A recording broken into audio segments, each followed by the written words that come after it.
Hello, আসসালামু আলাইকুম। কেমন আছেন সবাই? আশা করি সবাই খুব ভালো আছেন। ওয়েলকাম ব্যাক মাসud ব্লগসের একটি নতুন ভিডিওতে। আজকের ভিডিওতে আমি আলোচনা করব যে সকল ভাই বোনেরা মালয়েশিয়াতে যেতে চাচ্ছেন, তারা ফ্যাক্টরিতে গেলে ভালো হবে নাকি কনস্ট্রাকশন কাজে গেলে ভালো হবে। তো আজকের ভিডিওটি আপনারা শুরু থেকে শেষ পর্যন্ত মনোযোগ সহকারে দেখবেন। আশা করি এই ভিডিওটি দেখলে আপনারা জানতে পারবেন যে ফ্যাক্টরিতে গেলে ভালো হবে না কনস্ট্রাকশন কাজে গেলে ভালো হবে। তো ভিডিওটি আপনারা না টেনে শুরুতে শেষ পর্যন্ত দেখবেন। আশা করি এই ভিডিওটি দেখলে আপনারা অনেক উপকৃত হবেন। তা চলুন কথা না বলে ভিডিওটি শুরু করা যাক। ভিডিওটি শুরু করার আগে যে কথাটি না বললেন নয়, যে সকল ভাই বোনেরা আমার চ্যানেলে নতুন এসেছেন তারা অবশ্যই আমার চ্যানেলটি সাবস্ক্রাইব করে পাশে থাকা বেল আইকন বাটনটি অন করে দিবেন, যাতে আমার পরবর্তী নতুন ভিডিও আপনি সবার আগে পেতে পারেন। আর যে সকল বন্ধুরা অলরেডি আমার চ্যানেলটি সাবস্ক্রাইব করে দিয়েছে তাদেরকে অসংখ্য ধন্যবাদ। তো চলুন কথা না বলে ভিডিওটি শুরু করা যাক ফ্রেশলি একটা ইন্ট্রোর পরে। তো প্রথমে আসি ফ্যাক্টরি নিয়ে। তো ফ্যাক্টরিতে গেলে গেলে ভালো হবে কি, এটা অনেকেই জানতে চান যে ভাইজান ফ্যাক্টরিতে গেলে ভালো হবে নাকি কনস্ট্রাকশন কাজে গেলে ভালো হবে। তো আমি আপনাদেরকে প্রথমে বলছি যে ফ্যাক্টরিতে যদি আপনারা আসেন, বর্তমানে যে পরিস্থিতি রাশিয়া ইউক্রেন যুদ্ধের পরে মালয়েশিয়া যে ফ্যাক্টরিগুলো আছে তাদের অর্ডার কমে গিয়েছে, যার কারণে মালয়েশিয়াতে এখন বর্তমানে যারা কাজ করতেছে ওখানকার বাংলাদেশি শ্রমিকরা বা অন্যান্য দেশের শ্রমিকরা তারা কিন্তু ওভারটাইম পাচ্ছে না। তাদের কিন্তু বেসিক ডিউটি 8 ঘন্টায় করা লাগতেছে।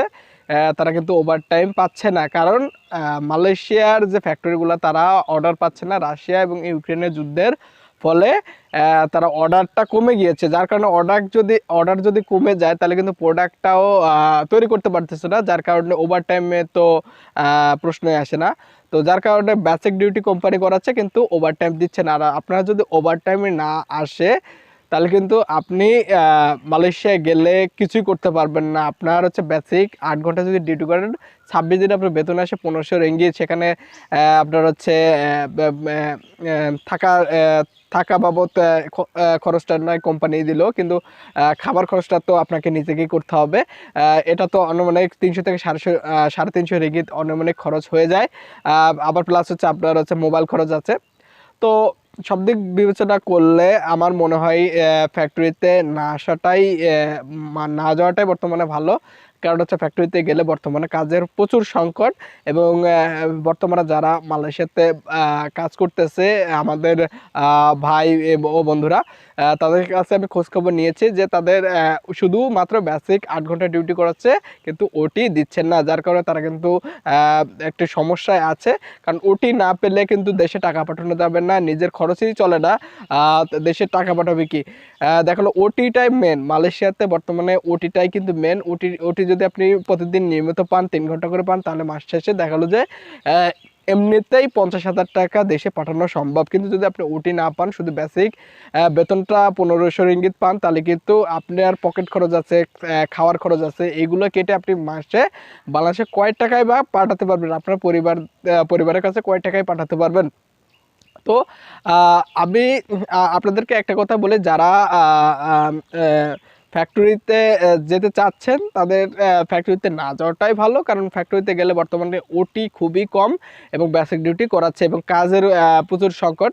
কাজের সংকটটা হওয়ার পেছনে আরেকটা কারণ আছে, সেটা হচ্ছে যে আগে কিন্তু বর্তমানে কিন্তু মালয়েশিয়া বিভিন্ন দেশ থেকে লোক নিচ্ছে, প্রায় 12টা দেশ থেকে লোক নিচ্ছে, বাংলাদেশ থেকেও নিচ্ছে পর্যায়ক্রমে।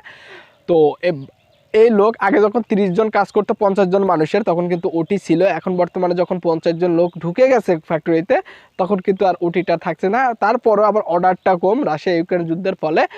সব দেশে মোটামুটি এর প্রভাব পড়েছে, বাংলাদেশে পড়েছে। আমরা এর আগেও দেখেছি, বর্তমানেও একই অবস্থা। নিত্য দ্রব্যের দাম কিন্তু বাংলাদেশে অনেক বেড়েছে। তো এটা কিন্তু রাশিয়া ইউক্রেনের যুদ্ধের ফলে। যারা ফ্যাক্টরিতে যেতে চান, আমার মনে হয় যে ফ্যাক্টরিতে না যাওয়াটাই ভালো। আপনারা চাইলে সুপার মার্কেটের ভিসা যেতে পারেন, কারণ সুপার মার্কেট দিনরাত 24 ঘন্টায় খোলা থাকে, সবসময় ওটি থাকে। কমপক্ষে 2 ঘন্টা হলে আপনি ওটি পাবেন। আস্তে আস্তে যখন আপনি পুরনো হয়ে যাবেন তখন আপনি 3 ঘন্টা ওটি পাবেন, মানে প্রতিদিন 12 ঘন্টা করে ডিউটি করতে পারবেন। তো মাসে দেখা গেলো একটা ভালো একটা হ্যান্ডসাম স্যালারি আপনারা কিন্তু পেতে পারবেন। কিন্তু যদি আপনারা ফ্যাক্টরিতে যান, ফ্যাক্টরিতে যদি আপনার অর্ডার কমে যায়, তাহলে কিন্তু আপনার হচ্ছে কোম্পানি ওভারটাইম দিবে না, ওটি দিবে না। তখন কিন্তু আপনারা ভালো মানের স্যালারি ইনকাম করতে পারবেন না। তো আমি আমি তাদেরকে একটা কথা বলি, যারা ফ্যাক্টরিতে যাওয়ার জন্য প্রস্তুতি নিচ্ছেন এবং যার জন্য ইচ্ছা, তারা একটা ভালো একটা রেপুটেশন এরকম কোম্পানি তে যাবেন, যারা সারা বছরে কাজ থাকে, ভালো ওটি দেয়, এরকম খোঁজ খবর নিয়ে তারপরে কিন্তু যাবেন। এবার আসি যে কনস্ট্রাকশন কাজে গেলে কেমন হবে। যে সকল ভাই বন্ধুরা মালয়েশিয়াতে কনস্ট্রাকশন কাজে যেতে যাচ্ছেন, তাদের একটি বিষয় ফলো রাখতে হবে। যারা কনস্ট্রাকশন কাজে যাচ্ছেন তারা কিন্তু বর্তমানে মালয়েশিয়া যে কোম্পানিগুলা 20% কোম্পানি কিন্তু সাপ্লাই লোক নিচ্ছে বাংলাদেশ থেকে, সাপ্লাই কোম্পানির আন্ডারে লোক নিচ্ছে। সে সাপ্লাই কোম্পানির নিজস্ব কোনো কনস্ট্রাকশন প্রজেক্ট থাকে না। আর এই সাপ্লাই কোম্পানির মালিক কিন্তু মূলত আমাদের বাংলাদেশি প্রবাসী ভাইয়েরা, যার কারণে কিন্তু আপনারা যদি কনস্ট্রাকশন কাজে যেতে হয় তাহলে অবশ্যই কিন্তু আপনারা দেখে শুনে যাচাই করে যাবেন। কারণ যদি যাচাই করে না যান, আপনি যদি সাপ্লাই কোম্পানিতে পড়ে যান তাহলে কিন্তু খুবই সমস্যা। দেখা গেলো যে আপনারা কাজ পেতে পারেন, বেতন কম আসতে পারে। তো বিভিন্ন সমস্যা সাপ্লাই কোম্পানিতে কিন্তু বিভিন্ন সমস্যা থাকে। আপনারা চেষ্টা করবেন খোঁজ খবর নিয়ে ডাইরেক্ট কনস্ট্রাকশন কোম্পানিতে আসার জন্য। এবং আমি কনস্ট্রাকশন কাজে আসলে আপনাদের ভালো হবে কেন বলছি, সেটা হচ্ছে বর্তমানে কিন্তু ফ্যাক্টরিতে আপনার কাজের চাহিদা খুবই কম, শ্রমিক অর্ডার কমে গেছে ফ্যাক্টরির, আর প্লাস হচ্ছে আপনার ওটি দিচ্ছে না ফ্যাক্টরিগুলা, যার কারণে কিন্তু ফ্যাক্টরিতে না যাওয়াটা ভালো। বেতন আপনি যাচ্ছেন ইনকাম করার জন্য, কিন্তু আপনি যদি বেতন কম পান তাহলে কিন্তু সেটা মূলত ভালো দেখায় না, আর আপনার জন্য অনেক কষ্টের। কারণ আপনি এত টাকা খরচ করে মালয়েশিয়া যাচ্ছেন, তো যে যদি আপনি ইনকামই না করতে পারেন তাহলে কিন্তু কষ্টের শেষ নাই, এর থেকে কষ্টের কিন্তু আর কোনো কিছু নাই। তো আমি তাদেরকে একটা কথাই বলি, যারা পরিশ্রম করতে পারেন, দেশে ভালো পরিশ্রম করেন, কৃষিকাজ করেন, মাঠে খাটতে পারেন, রোদে যেতে পারেন, যারা হচ্ছে আপনার মানে প্রচুর পরিশ্রম করতে পারেন, তারা কিন্তু কনস্ট্রাকশন কাজে যান। কনস্ট্রাকশন কাজে গেলে একটা ভালো একটা স্যালারি পাবেন। কনস্ট্রাকশন কাজে কিন্তু অল টাইম কাজ থাকে, কাজ কোনো সময় বন্ধ হয় না, সারা বছরই কাজ থাকে। এবং কনস্ট্রাকশনের কাজে কিন্তু বেতনও বেশি, এবং আপনি দেখতে দেখতে বেতন বেড়ে যায়। তো মূলত আমি মনে করি যে কনস্ট্রাকশন কাজে গেলেই আপনাদেরকে ভালো হবে। কনস্ট্রাকশন কাজে গেলে মাসে যদি দেখলো 50-60 হাজার টাকা এমনি অনায়াসে আপনি পাঠাতে পারবেন, এবং সবসময় কাজ থাকবে, এবং একটা ভালো একটা হ্যান্ডসাম স্যালারি প্রতি মাসে আপনারা ইনকাম করতে পারবেন। কনস্ট্রাকশন কাজ যদিও একটু পরিশ্রমের কাজ, তবুও কনস্ট্রাকশন কাজে যাওয়াটাই ভালো, এবং ভালো একটা বেতন আপনি পেতে পারবেন। তো যে সকল ভাইয়েরা কনস্ট্রাকশন কাজ পরিশ্রম করতে পারবেন, মানে দেশে পরিশ্রম করতেছেন, তারা কিন্তু কনস্ট্রাকশন কাজে যেতে পারেন, এটা আপনার জন্য ভালো হবে।